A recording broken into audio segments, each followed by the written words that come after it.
GHMC standing committee ఎన్నికల nomination గడువు మధ్యాహ్నం 3 గంటలతో ముగుస్తుంది. కాంగ్రెస్ నుంచి నామినేషన్ వేసిన 7 కార్పొరేటర్లు, ఎంఐఎం నుంచి నామినేషన్ వేసిన 8 మంది కార్పొరేటర్లు నామినేషన్ వేశారు. మెజార్టీ సంఖ్యాబలం లేదని స్టాండింగ్ కమిటీ ఎన్నికకు దూరంగా ఉండాలని బీజేపీ నిర్ణయించింది. బీఆర్ఎస్ నుంచి నామినేషన్ వేసిన 2 కార్పొరేటర్లు బీజేపీ హ్యాండ్ ఇవ్వడంతో విత్ డ్రా చేసుకునే ఆలోచనలో ఉన్నారు. మరిన్ని అప్డేట్స్ సదానందం అందిస్తారు. శ్రవంతి, జిహెచ్ఎంసీ స్టాండింగ్ కమిటీ ఎన్నికలకు ఈరోజు చివరి రోజు కావడంతో ఇటు కాంగ్రెస్ తరపు నుంచి అలాగే ఎంఐఎం తరపు నుంచి కార్పొరేటర్లు వచ్చి ఇక్కడ ఈరోజు నామినేషన్ వేశారు. కాంగ్రెస్ నుంచి 7 నామినేషన్ వేస్తే ఎంఐఎం నుంచి 8 మంది నామినేషన్ వేశారు. ఇప్పటికే బీఆర్ఎస్ పార్టీ నుంచి కూడా ఒక 2 కార్పొరేటర్లు ఇక్కడ నామినేషన్ వేశారు. సో మొత్తంగా జిహెచ్ఎంసీ పరిధిలో 150 డివిజన్లు ఉంటాయి. దీనిలో ప్రస్తుతానికి 2 చనిపోగా మరో 2 దీనికి సంబంధించి కార్పొరేటర్లు ఎమ్మెల్యేగా మారారు. అంటే మొత్తం 146 మంది ఉన్నారు. సో ఈ 146 మందిలో మొత్తం 10% దీనిలో స్టాండింగ్ కమిటీ మెంబర్స్గా ఉండే అవకాశం ఉంటుంది. అంటే 10% వచ్చేసి 15 మెంబర్స్ ఈ స్టాండింగ్ కమిటీ మెంబర్స్గా ఉండడానికి అవకాశం ఉంటుంది. సో గతంలో ఎంఐఎం అలాగే బీఆర్ఎస్ 2 పంచుకొని బీఆర్ఎస్కు సంబంధించి 8 మంది, ఎంఐఎంకు సంబంధించి 7 ఉండేవాళ్ళు. కానీ ఆ తర్వాత కాంగ్రెస్ పార్టీ అధికారంలోకి వచ్చిన తర్వాత ఇటు 2 నంబర్లు ఉన్న కాంగ్రెస్ కార్పొరేటర్లు ప్రస్తుతం 24కి చేరారు. అలాగే ఎంఐఎం కూడా వాళ్ళు 41 మంది ఉన్నారు. సో ఈ 2 కలిస్తే మొత్తం 65 మంది అయ్యే అవకాశం ఉంది. ఒకవేళ వీళ్ళు కలిపి పోటీ చేస్తే వీళ్ళే ఎక్కువగా గెలిచే అవకాశాలు ఉంటాయి. కాబట్టి వీళ్ళిద్దరు కలుపుకొని ప్రస్తుతానికి ఇటు కాంగ్రెస్కు 7 అలాగే ఎంఐఎంకు 8 మంది పోటీ చేయాలనే అవగాహనతో వచ్చారు. సో ఈ రోజు నామినేషన్కు చివరి రోజు. ఈ రోజు వచ్చిన నామినేషన్లు అన్నీ కూడా ఈ నెల 21కి వరకు విత్డ్రా ఉంటుంది. సో ఇటు గతంలో ఇటు బీఆర్ఎస్ కార్పొరేటర్లు పోటీ చేసినప్పుడు వాళ్ళు మాకు బీజేపీ నుంచి సపోర్ట్ ఉంటుంది, అందుకే మేము పోటీ చేస్తున్నాము, వాళ్ళ సపోర్ట్ తోటి మేము గెలుస్తామని గతంలో చెప్పారు. ఆ తర్వాత రాజకీయ పరిణామాలతోటి అటు బీజేపీ పార్టీకి సంబంధించిన పెద్దలు కార్పొరేటర్లతో మీట్ అయ్యి మీరు బీఆర్ఎస్కి ఎలా సపోర్ట్ చేస్తారు చేయొద్దంటూ వాళ్ళు చీవాట్లు పెట్టడంతో ఇటు బీజేపీ వెనక్కి తగ్గింది. సో దీంతో బీజేపీ సపోర్ట్ లేకపోతే మేము గెలిచే అవకాశాలు లేవు. కాబట్టి సో ప్రస్తుతానికి మేము పోటీ చేసి ఓడిపోతామనే భావంతో ఉన్న ఆ 2 కార్పొరేటర్లు కూడా ప్రస్తుతానికి వాళ్ళ దాన్ని విత్డ్రా చేసుకోవడానికి ప్రస్తుతానికి అయితే వీళ్ళు ఉన్నారు.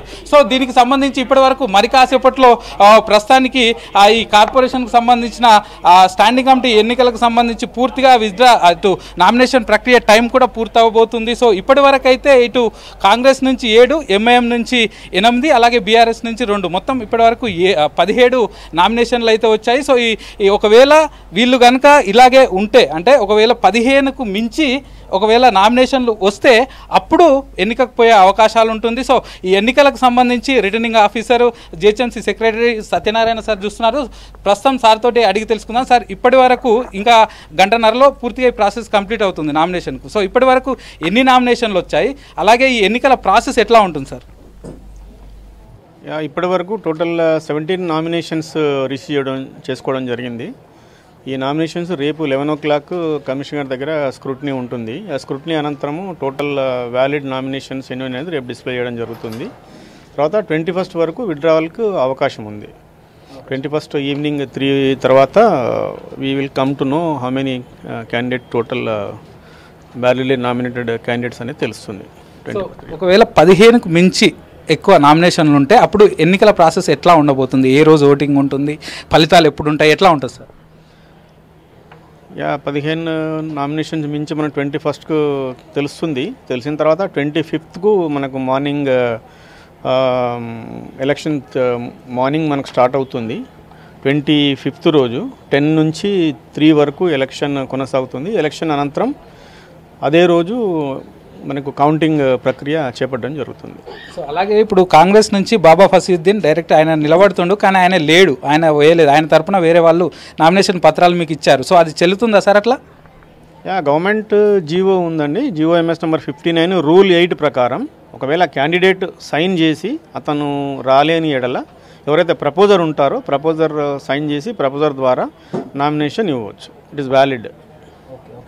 సో చూసాం కదా. సో ప్రస్తుతానికైతే మొత్తం 17 నామినేషన్స్ అయితే ఇప్పటి వరకు ఫైల్ అయ్యాయి. ఇంకో 1.5 hour వరకు టైం ఉంది. సో ఈరోజు 3 గంటల వరకు నామినేషన్లు వేసుకోవచ్చని ఆఫీసర్ చెప్తున్నారు. ఇక మరోవైపు ఒకవేళ 15కు మించి కనుక వస్తే అప్పుడు ఎలక్షన్స్కి పోయే అవకాశం ఉంటుంది. కానీ బీఆర్ఎస్ నుంచి వేసిన ఇద్దరు కూడా ప్రస్తుతం వాళ్ళు మేము విత్డ్రా చేసుకునే యోచనలో ఉన్నారు. సో ఆల్రెడీ వాళ్ళైతే పార్టీతోటి మీటింగ్ కూడా ఏర్పాటు చేశారు. సో ఆల్రెడీ ఈ బీఆర్ఎస్ నుంచి పోటీ చేయాలా వద్దా అనే అంశాలపైన ఇప్పటికే నగర మాజీ మంత్రి ఇటు బీఆర్ఎస్ సంబంధించిన నగర ఇన్ఛార్జ్ తలసాని తోటి మీటింగ్ కూడా ఏర్పాటు చేసుకున్నారు. సో వాళ్ళు లెక్కలు కూడా ఒకవేళ మనం పోటీ చేస్తే మనం గెలుస్తామా లేదా అనే అంశాలపైన వాళ్ళు ఆల్రెడీ డిస్కస్ కూడా చేసుకున్నారు. మనకు బీజేపీ సపోర్ట్ చేయకపోతే మనం పోటీ చేసినా కూడా వేస్టే కాబట్టి పోటీ చేసినా ఓడిపోతాం కాబట్టి సో విత్డ్రా చేసుకోవచ్చు అంటూ కూడా వాళ్ళకు డిసిషన్ అయితే ప్రస్తుతానికి తీసుకున్నట్టు తెలుస్తుంది. సో ఒకవేళ వాళ్ళు విత్డ్రా చేసుకుంటే అంటే బీఆర్ఎస్ నుంచి వచ్చిన 2 నామినేషన్లు కూడా విత్డ్రా అయితే నెక్స్ట్ అది 21st రోజు తెలుస్తుంది. సో అప్పటికైతే